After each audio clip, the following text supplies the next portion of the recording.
It's 2018 and Russia is gearing up for an election. But with the Kremlin's main critic banned from running, will Vladimir Putin face any serious competition? I'm Imran Gata, and today's newsmaker is Russian opposition leader Alexei Navalny. He continues to be a thorn in the president's side. Alexei Navalny is one of Vladimir Putin's fiercest critics. And after announcing his own presidential bid on Christmas Eve, it wasn't sleigh bells, but alarm bells that were ringing in the Putin camp. But within a week, the country's election commission blocked Navalny from running over a previous conviction for fraud. And the Supreme Court has upheld the ban. But that hasn't stopped Navalny. He's now calling for protests across Russia and is urging the people to boycott the election in March. The Kremlin says he's acting illegally. So is this just justice running its course, or is this a way of blocking his bid for power? Natalie Perhonen takes a look.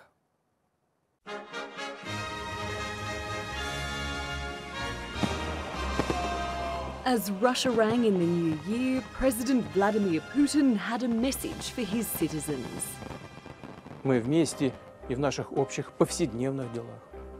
Сплоченность, дружба, бескорыстная любовь к России умножают наши силы для достойных поступков и высоких достижений. But there is a clear division in Russian politics. And the man at the center of that discord is opposition leader Alexei Navalny. The Supreme Court has upheld a ban that bars the staunch Putin critic from running in the March presidential election. In December, the Central Election Commission disqualified Navalny over a fraud conviction. He says that charge was fabricated, and he's calling on Russians to boycott the poll. We're going to make this boycott of voters a more important, significant political process than the election itself. Although it is not an election, but a reappointment, where actually nobody is doing anything.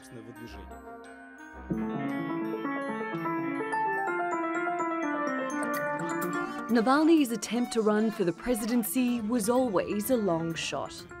A recent poll shows he'd only secure about 2% of the votes, compared to 66% for Putin. But the social media star has been able to galvanize his supporters, particularly younger Russians, to voice their frustrations with the government. In 2017, he led nationwide protests against corruption. They were some of the largest demonstrations in the country since 2012. And that's put pressure on Putin. He's been in power as either Prime Minister or President for almost 18 years. He says he's running as an independent candidate because he wants to improve the quality of life for Russians. But he's also had to address the issue of competitive politics. Для себя конкурентов воспитывать. Хотя должен неожиданно вам сказать, я думаю на тему о том, что у нас политическая среда тоже, так же как и экономическая, должна быть конкурентной. И, конечно, очень бы хочу и буду к этому стремиться. Putin is widely expected to win the election. But with few opposition candidates on the ballot, will Putin's hopes for a friendly and united Russia in 2018 become reality? Natalie Perhonen, The Newsmakers. Well, to unpack this, I'm joined from Moscow by Andrei Afanasyev. He's a TV host with the Russian Orthodox channel Tsargrad TV. And in London, Alex Kokcharov. He's a risk analyst specializing in Russia at IHS Markit. Gentlemen, I thank you very much for joining us. Andrei, I'd like to start with you. The Navalny story is an interesting one, and one we've been following very closely from outside for quite a few years now. He's been barred from running for president. Do you agree with that decision? Well, it's not the matter whether I agree or not, or someone agrees or not. There is law. The Russian law says that convicted people cannot take part in presidential elections. Mr. Navalny was convicted by a Russian court, and so he cannot take part in the presidential race. So, I mean, it's technically legal.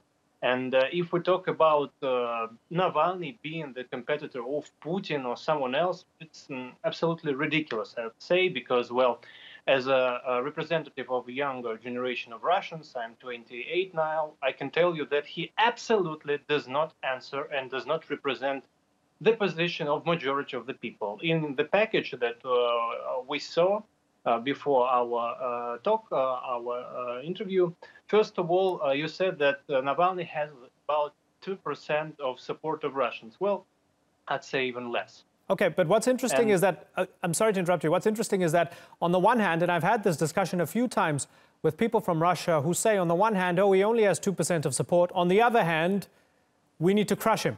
And so he's arrested every time he holds a rally, right? He can't move without getting arrested, and now he's barred from running for president.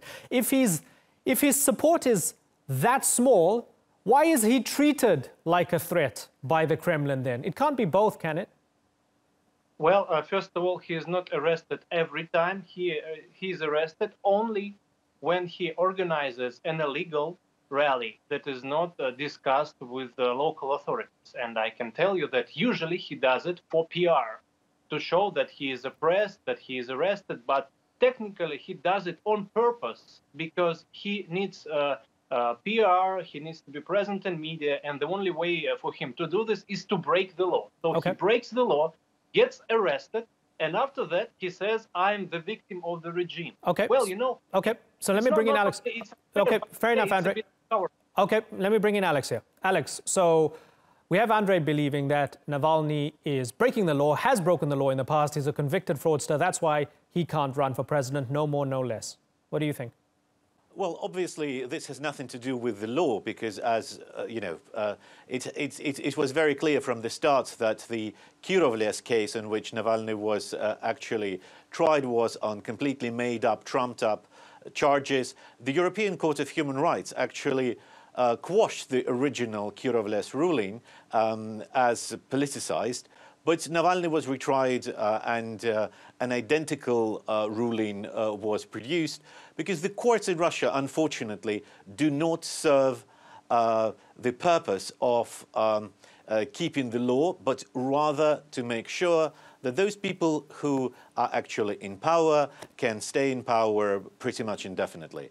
The Russian legal system is not independent of the executive, and the executive holds very significant sway over it. And obviously, all of these decisions have been made in the Kremlin and not in the court in Kirov where Navalny was actually tried. So I would disagree with this assessment.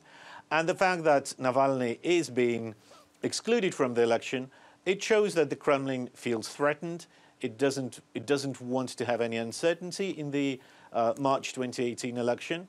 It wants a controlled election, which would pretty much serve as a reappointment of Vladimir Putin, because there are no other candidates, real candidates in this election.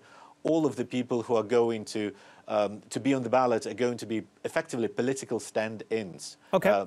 Plus Putin, of course. Okay. So Andrei, if he's not a threat, if he's not a huge political threat, maybe let's reinterpret it. Maybe he's an irritation. And in the build-up to an election, here's a guy who's saying, Putin's corrupt, Medvedev's corrupt, everybody's corrupt, the system is corrupt, and that's why the Kremlin doesn't like it, so they want to shut him up, and they've barred him from the election. Is that a more reasonable interpretation of it, rather than the fact that it's just about the courts of law and them holding fast to the rules?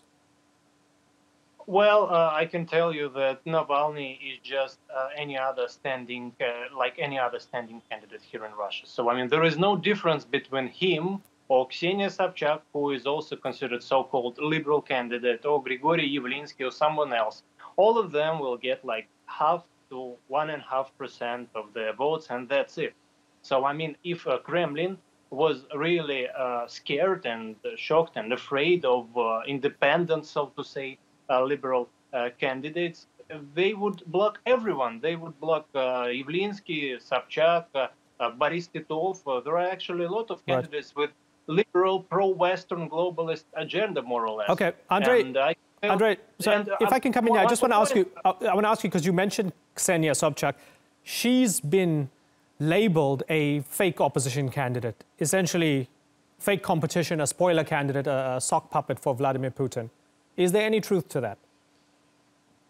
Well, first of all, I don't possess any information that Sobchak is a soft puppet for Putin, because judging by the things that she says and how she acts, actually, she acts as aggressive and as critical as Navalny, and says the same things about this corruption, about everything that, everyone is tired of these words, because neither Sobchak, nor Navalny, nor anyone else are incapable to offer something else. That's a good point. Yes. They actually don't offer any way for us. Okay, that's a good point. So let me pose that to Alex, right? Yeah. Let me pose that to Alex, because we know what Navalny, for example, is against, but what is he for? Because when we look at what he's for, some of his positions seem to be quite controversial. They've been labeled xenophobic, ultranationalist, and so on, right? So, okay, we know he's noisy about corruption. What is the man actually for, and is he perhaps a dangerous demagogue, as some have labeled him? I would disagree with the assessment that he is actually not offering a positive agenda. He published his program already, and it consists of a number of political and economic reforms he thinks Russia should undertake. Particularly, he wants to remove the dominance of the state monopolies in the economy. The Russian economy in the recent years have turned back time from being a competitive economy with a very competitive business environment, to an economy which is dominated by large state-owned or state-controlled companies, which are effectively controlled by friends of Mr. Putin. He wants to change this. He wants to deregulate the small and medium businesses. He wants to proceed with political reforms, bring back elections of mayors and governors, which are now appointed, He wants to introduce some visa restrictions on Central Asians, which some people say is xenophobic, but it actually has an economic reason there, because he wants certainly. And sorry to interrupt you, sorry to interrupt you, Alex, but like if we go through YouTube, right, we find videos where he talks about women in the Caucasus all wearing a burqa and having 25 children and so on. So he's spoken negatively about people in the Caucasus. He's spoken negatively about ethnic Georgians and so on. Can you tell me you're not worried at all that this might tip into a kind of populist nationalism that could feed a far-right narrative? There's something there, isn't it? I'm not sure that this is the case. I think the current government, the Kremlin, represent the nationalist agenda with their ideas of the Russian world, where they believe that they have to protect all the Russian speakers, irrespective of where the Russian speakers live. As a Russian speaker myself, I don't want to be protected by the Russian government. I want the Russian government have to do nothing with me.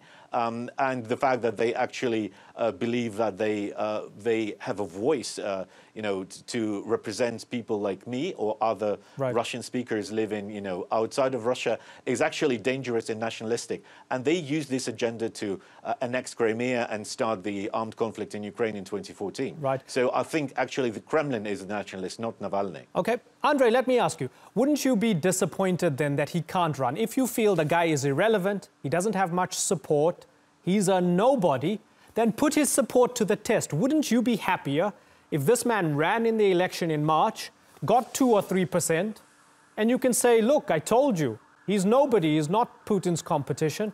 We let him run fair and square and he failed. Isn't that a better scenario? Because now it looks as if the Kremlin wants to shut him up. I would be happy if Russian laws were respected and observed not only by candidates who were accepted for the presidential race, but also by those who were not, according to Russian law, being accepted. I mean, on the one hand, Navalny describes himself as a pro-Western liberal that respects the state and the law, but when this law works against him, he stops respecting it. So I think it's a bit hypocritical from Mr. Navalny to say this. And second point, the main problem with Alexei Navalny for us Russians, I mean Russians not only ethnic but Russian citizens, is not that he has some kind of nationalistic agenda that can somehow divide our society. The main problem with Mr. Navalny is that he is technically just a PR person, not a real politician, because he cannot offer any political decision, any political agenda But isn't it, Andrei? Andrei, isn't it in the public interest for somebody to point out corruption if it can be proved? Isn't that good for a democracy? If someone says, "Hey, here's this billionaire who has these billions of dollars that belongs to you, the taxpayer, and this is corruption," isn't that in the public interest? Isn't that a political agenda, a political platform that's positive? Definitely, but Navalny is not the only person in the world, and of course in Russia, that dedicates his job to this. We have a lot of NGOs, we have a lot of public structures that fight corruptions, and the problem with Navalny that he uses corruption to achieve political goals. He accuses of corruption only his political opponent, or people who he considers to be so. So, I mean, he will never criticize a pro-Western liberal oligarch or a businessman for, I don't know, laundering money or doing something else. All of them do. So he will only criticize people who support Putin or Putin personally or Medvedev personally. That actually devaluates his efforts to fight corruption, because it's nothing more but a political PR. And I can tell you that if 6 years ago in 2012 that worked and he had some kind of support, now everyone is absolutely disappointed with him, and he is not able to gather even a couple hundreds of people on his rallies. So actually discussing him that much is not a point. It will be a test of his support, because he's calling for people to boycott the vote on March the 18th. Would you accept, Andrei, if thousands or hundreds of thousands of people boycott the vote in the name of Navalny, then you got to put your hands up and go, okay, maybe the guy has more support than I thought? First of all, Russians never put our hands up, no matter what. And second, I can tell you that I'm pretty sure that no one is going to take serious the words of this man. I don't have anything personal against him, but as a journalist, as a political journalist, I can tell you that I'm really tired and disappointed in this person. Okay, Alex, as we look ahead towards that election, is it a no-brainer? Is it absolutely guaranteed that Putin will clearly win another 6-year term? Yes, absolutely, because the election is not going to be a real election. It's going to be a reappointment of Putin. And even if there is a boycott and a portion of Navalny supporters does not turn up at the elections, it wouldn't matter, because in Russia there's no qualifying turnout for the election to be valid. So even, if fewer than 50% would turn up, that wouldn't have any impact. It looks like the turnout would be probably in the region of 60% or so, based on the polls. Yes, all of the other candidates are not actually real candidates who want to challenge Putin.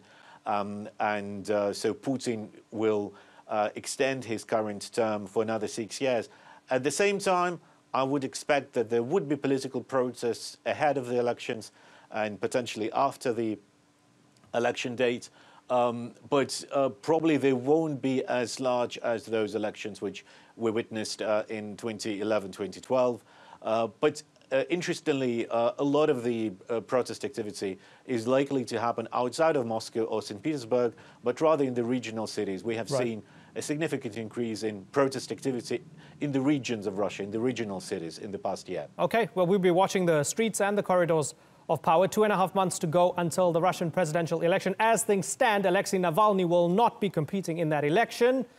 We'll be watching the story very closely. Gentlemen, I thank you very much for joining us, Alex Kokcharov and Andrei Afanasyev. Thank you. Thanks for joining us on the Newsmakers.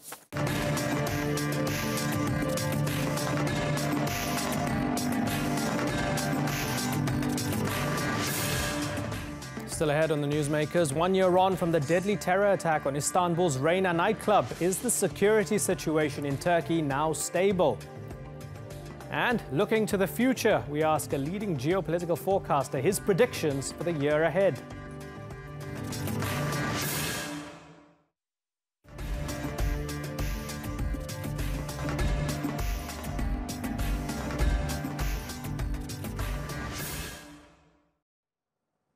Welcome back to the Newsmakers. A lot can change in a year. 12 months ago today, Turkey was reeling from a mass shooting at an Istanbul nightclub. It capped a year of increasing terror attacks. But since then, there's been relative calm, at least within Turkey's borders.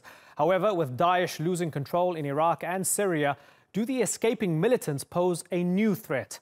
Ankara says it's on top of it. It's arrested more than 1,000 foreigners suspected of having links to Daesh. But is it too soon to say Turkey's security strategy has been a success? Shoaib Hassan reports.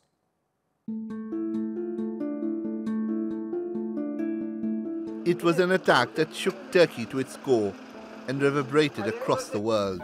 A massacre of 39 people in one of Istanbul's most popular nightclubs. Police say Abdulkadir Mashripov confessed to the mass shooting. His trial began in December.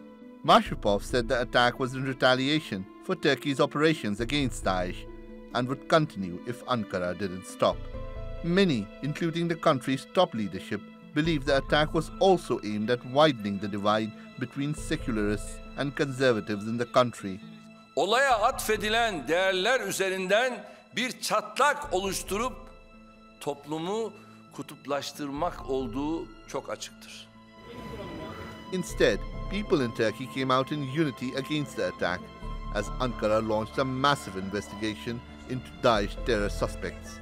Daesh carried out its first confirmed attack on Turkish soil in March 2014. Since then, it's killed at least 304 people in more than a dozen attacks across the country. The worst include the bombing of a political rally in Ankara that killed 109 people, and a suicide bomb attack on a wedding in Gaziantep that left 57 people dead. The attack on the Reina nightclub in Istanbul resulted in security forces tracking down suspected members of Daesh. Dozens of people accused of being foreign militants, like the Reina assailant himself, were arrested, while hundreds of others were accused of being facilitators or sympathizers and were detained. Turkish forces also upped their offensive in tandem with the anti-Daesh coalition in Syria and Iraq. That offensive has now effectively uprooted Daesh's control from much of the region.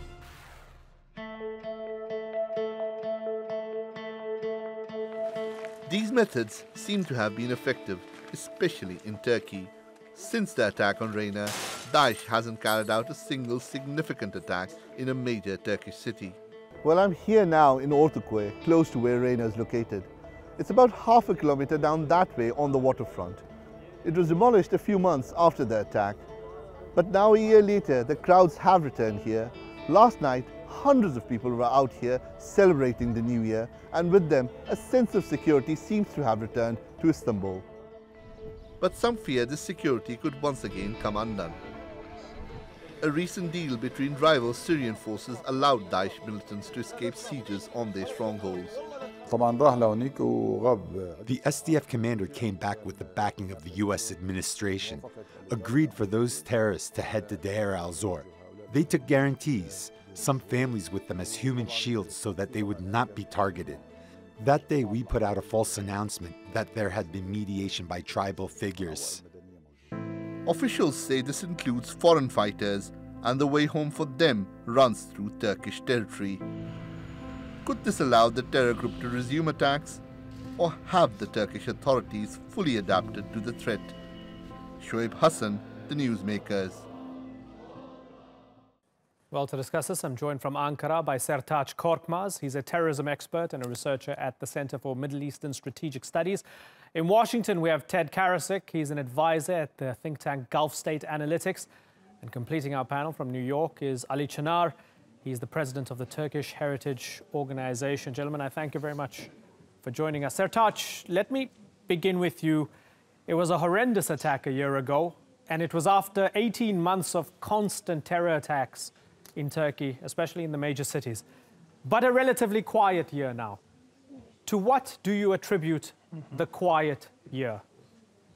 Turkish counterterrorism forces, especially police units, started to neutralize lots of tens of terrorist cells inside the country, especially cities like Istanbul, Ankara, Konya, Izmir, Antalya, Gaziantep. These cities are important for Daesh because these are metropolitan cities. They can easily hide themselves among the high dense population. They started to use this population to hide themselves, and successfully intelligence cooperation between Turkish national security units, especially Turkish National Intelligence Agency and Turkish National Police, led to get concrete results during the year. Okay. Hundreds of Daesh members arrested. Okay. So we've got, two things going on here, right? You have Daesh in Iraq and Syria losing land and perhaps stronger security and stronger intelligence. Ted, which one was the overriding factor? Stronger security, stronger intelligence from Turkey, or the fact that Daesh is losing operational capability?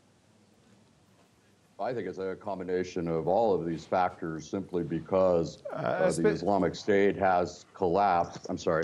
The Islamic State has basically collapsed, and fighters are now traveling and migrating, if you will, across the Turkish border. There are many security officials, intelligence agencies, and so on who are capturing these individuals on the border. It's stopping the flow of potential terrorists to Turkey. That's a success. Before this, however, there were a lot of people who were able to get into Turkey, and as the previous speaker was talking about, they were able to nest in major urban areas. I think Turkish counterintelligence has been able to get on top of this movement, if you will, within Turkey. The big question to me is to the degree that Turkey will become targeted further throughout the course of 2018 because of the President Erdogan's push within the region to boost Turkey's foreign policy prowess.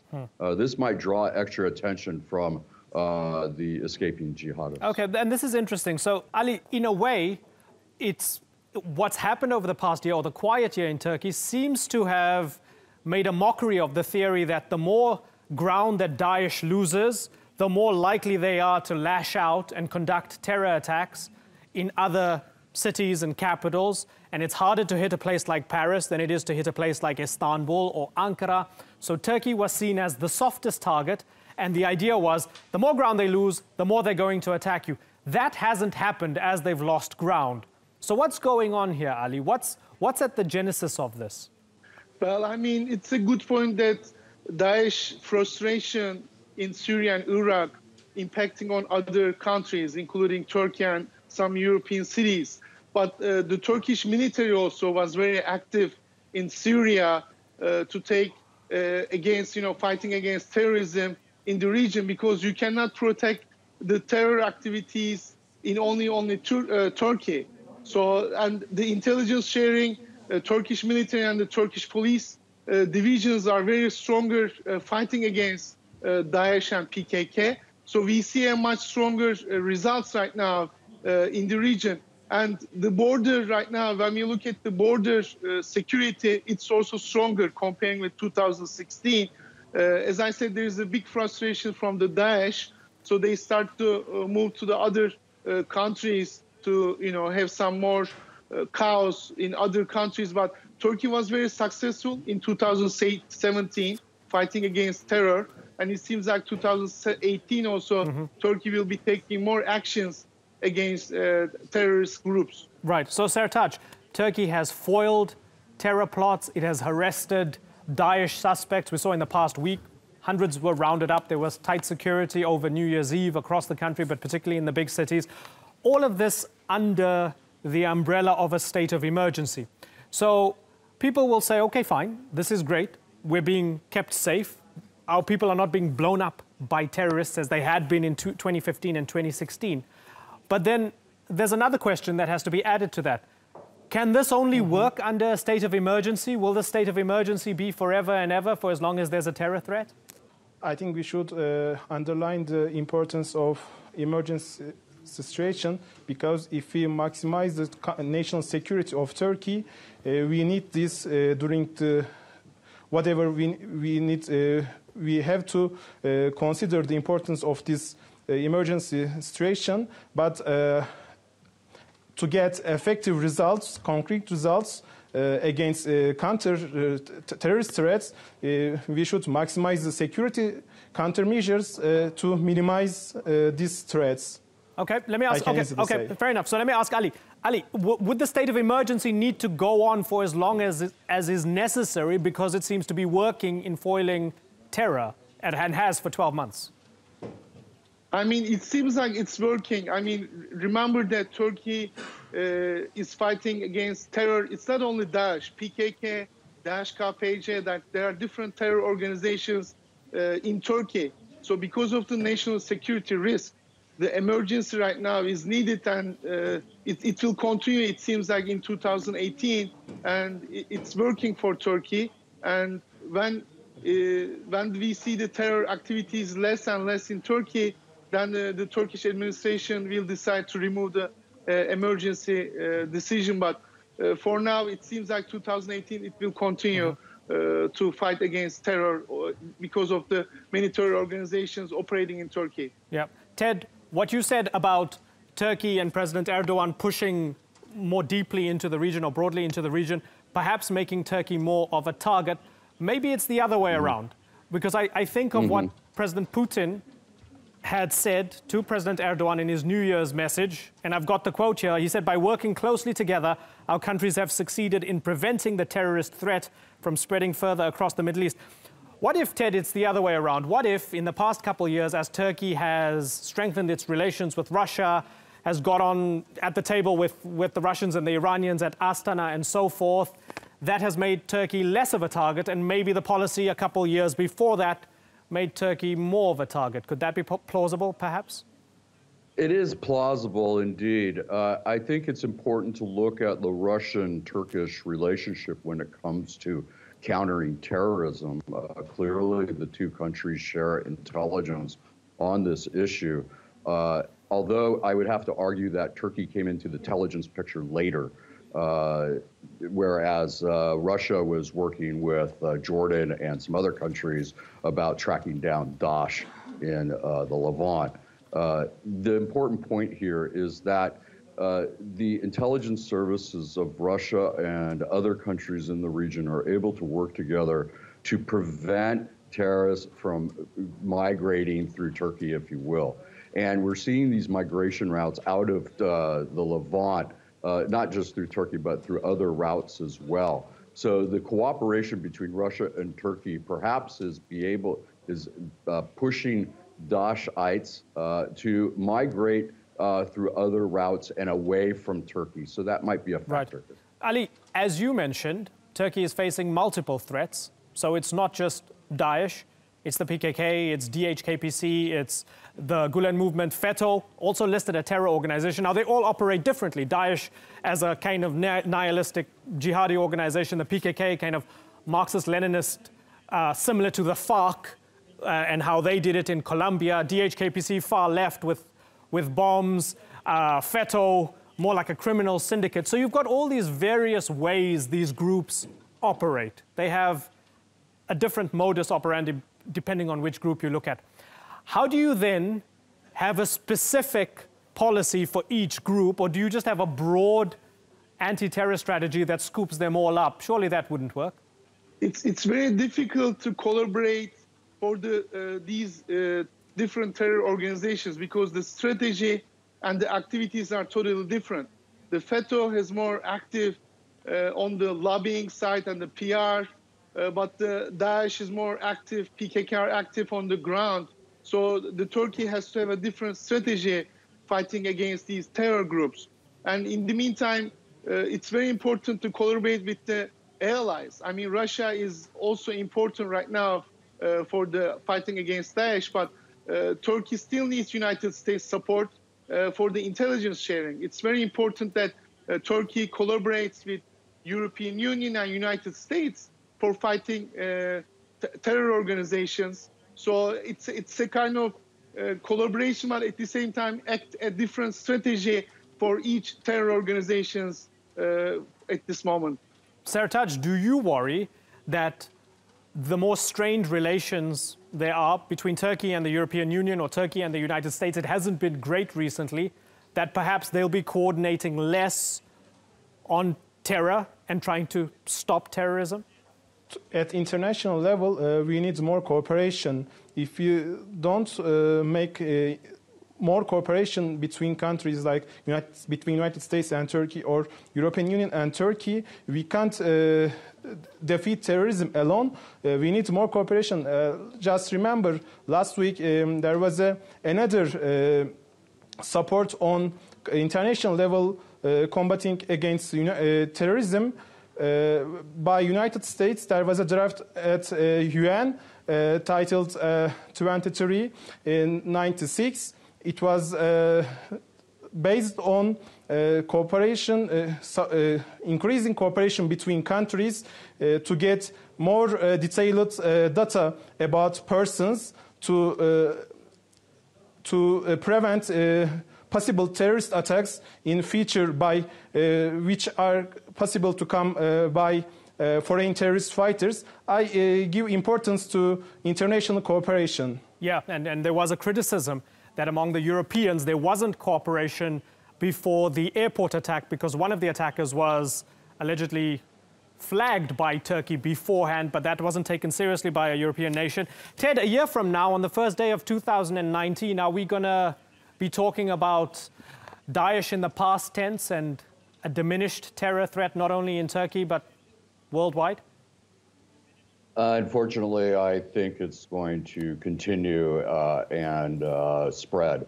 I think it's important to understand that the philosophy of Daesh is, to me, like an airborne disease. It's able to infect other people who are where Daesh's message appeals to them. It's anti-civilization, it's anti-social.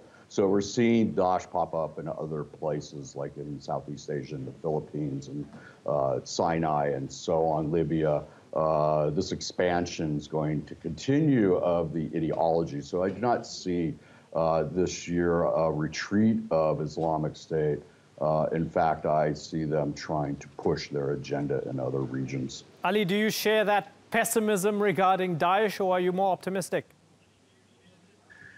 Well, I mean, I'm also trying to be more optimistic, but even right now, Daesh is lose the power in the region. There are many Daesh members overall, including United States. Recently, there was a Daesh member tried to act in close to the Times Square, and the NYPD act quickly and then did a good job on this. So there are still Daesh members all over the globally right now, and it's gonna impact. Unfortunately, I'm not pessimistic, but globally there should be a more coordination, more cooperation, fighting against terror, because even the terror organization is not based in Syria or Iraq. There are a lot of members based in different countries try to attack on the public area. So globally, we have to be very careful who are we dealing with. Okay. Gentlemen, unfortunately, I've got to wrap, but it's been fascinating picking your brains. Thank you very much for joining us, Ali Çınar, Sertaç Korkmaz, and Ted Karasik. Thanks for joining us on the Newsmakers.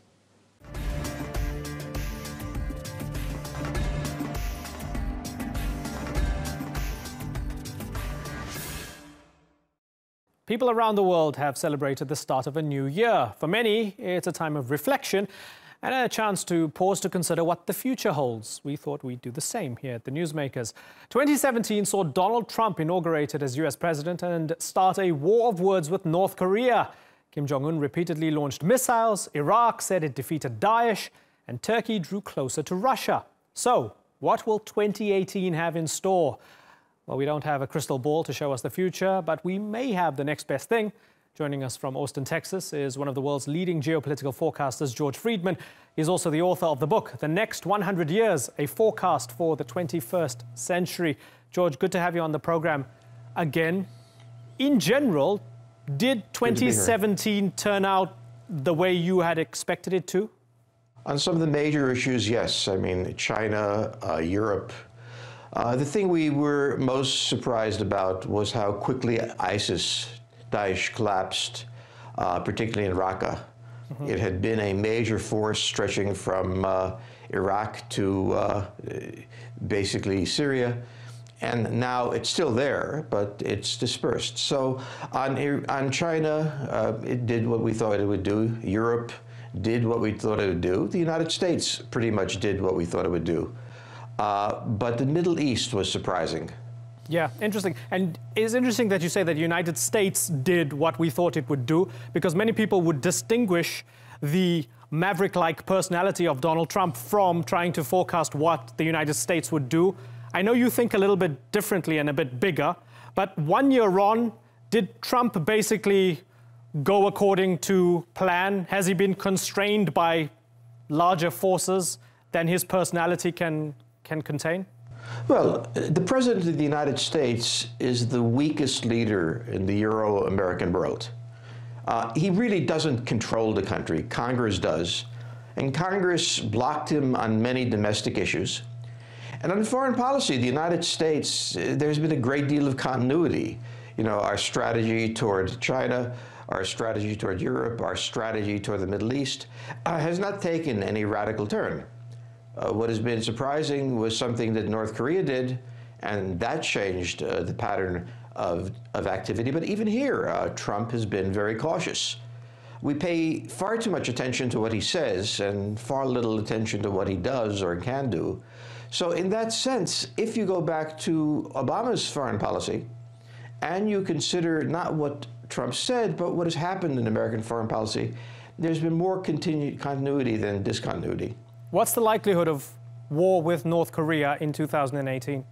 Well, it's not certain, but it's not small. North Korea does not yet have, according to the United States, a missile that can reach the United States.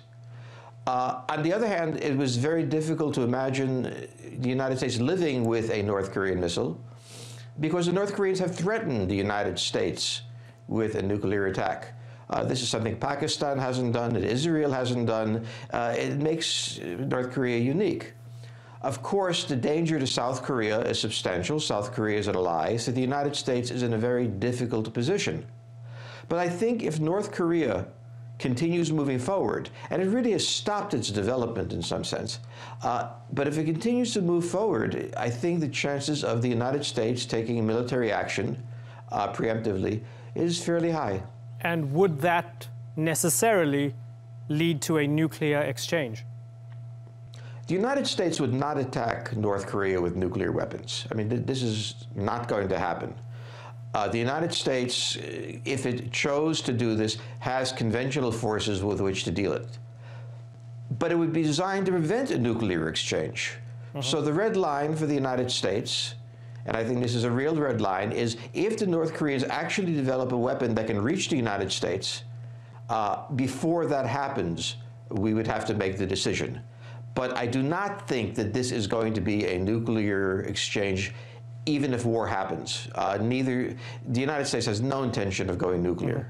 If you bear with me for a second, I want to play a little clip of yourself speaking to us a year ago. This is what you had to say about Russia. Let's have a little listen. Its economy is in shambles. Although it performed reasonably well in Syria, it certainly has not solved the Syrian problem. It has a very small footprint. Russia is a very weak country pretending to be much stronger than it is. Okay, so Russia is a very weak country pretending to be much stronger than it is. Now, a lot of people look back at 2017, and if they look at winners and losers, it seems as if the clear geopolitical winner of 2017, given that it's one of the main power brokers in the Middle East particularly, is Russia, led by Vladimir Putin.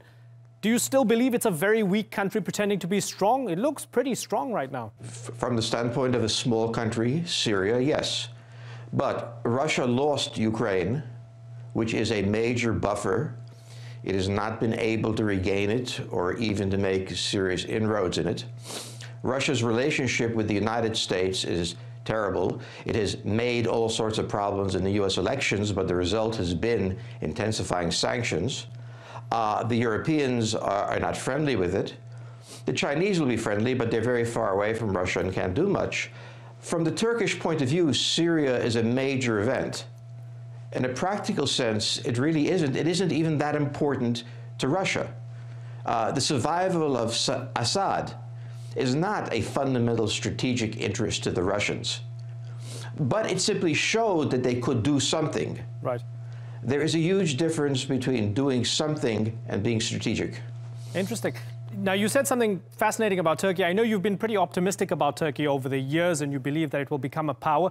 In your recent chat with Ambassador Matthew Breiser, who's a regular guest on this show as well, you said Turkey is going to be 20 years from now, 10 years from now, a major power, and there's blood to be shed before then. That's a great line. What does it mean? Well, for the United States, it became a great power in 1900. It went through a terrible civil war before then, in which 600,000 died. The emergence of power frequently carries with it tremendous domestic instability. The English, before they became a great power, had the English Civil War. So there is an interesting thing. People tend to think if there is domestic instability, that means this undermines power. Sometimes that's true, and sometimes it clears the way for emerging as a power. In the end of the day, the major non-Arab power in the region is Turkey. Turkey has not yet figured out how to use that power or whether it wants to use that power, but it's there. And what's happened inside of Turkey is one of those events that precedes power. Interesting. Yeah, and you see Turkey emerging, and you talk about the United States not losing a lot of power in the next, in the next couple decades. That's contrary to what other people forecast. And we see the relationship between the two countries not very good. So Turkey and the US, myriad tensions on the battlefield in Syria, in the courtrooms of New York, in the Poconos. Turkey and the United States not going well in 2017. Do you foresee that continuing going into 2018? Well, as Turkey emerges, obviously, it will make the United States uncomfortable. It has to be said about the United States that for all of the discussions of decline of the United States remains 1/4 of the world's economy. The United States remains the only global military force. The United States has no competitor in the world. Now, the United States, because it's so strong, can be very sloppy. And the United States has been very sloppy. But the basic underlying power of the United States remains overwhelming if and when it chooses to use it. Turkey is a rising power. Turkey has not yet decided who its allies are. Turkey has a good relationship with Russia, but historically, Russian-Turkish relationships have been very dangerous. I think in the short run, there will be reconciliation between the United States and Turkey, particularly in the face of Iran's rise at the moment. Right. But in the long run, we do not have necessarily common interests. Is there a country or a conflict or a system or a trend or an idea that you believe is the greatest threat to systemic stability in the world in 2018? Well, the most important thing that's happened at this point is the rise of Iranian power. With the collapse of ISIS and the manner in which it collapsed, Iran's power is greatly enhanced. In Iraq, it is in effective control of large parts of the Iraqi army as well as militias. It is building bases in Syria. It is a great power in Lebanon with Hezbollah. It is also a power in Yemen. So if you take a look at the map, Saudi Arabia, for example, which had been the center of gravity of power in the Arab world, is completely surrounded in a way by the Iranians. The Iranians have not yet consolidated power, and as we speak, there is unrest in Iran. I think it is exaggerated in the Western press, but we'll see. But at the same time, Iran has become, in the absence of the United States, a major power. And this is one of the things that we're looking at Turkey. Turkey has had a good relationship with Iran of late, but there really is a question of whether Turkey can tolerate Iran as powerful and widespread as it is. And this is one of the most important questions facing the region, at least. what will Turkey's foreign policy evolve into? The current policy of an understanding with Iran, an understanding with Russia, is probably not the final form of Turkish foreign policy.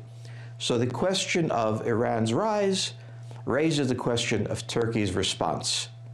And that, to me, is the great unknown in the region, and that will affect other things as well.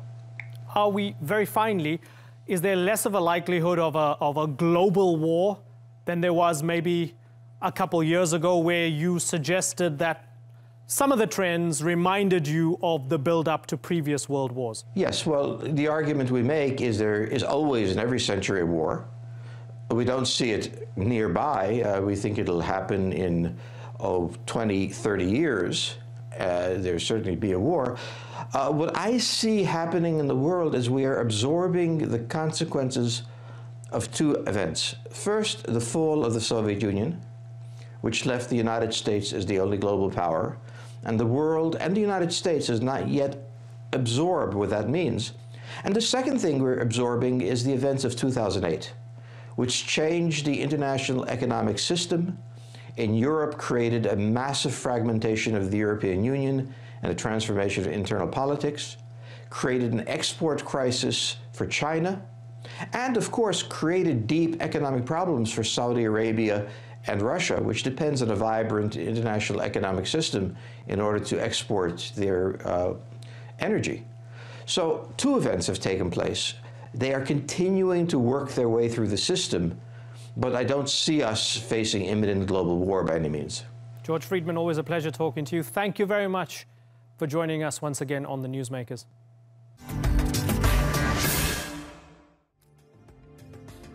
And that's all for this edition of the Newsmakers with me, Imran Garda. You can check out more of our stories on YouTube, Facebook and Twitter. Remember to like, follow and subscribe. Next time, Iran's biggest protests since 2009 turn deadly. We ask what's fueling the anger. Until then, thank you for watching. Bye-bye.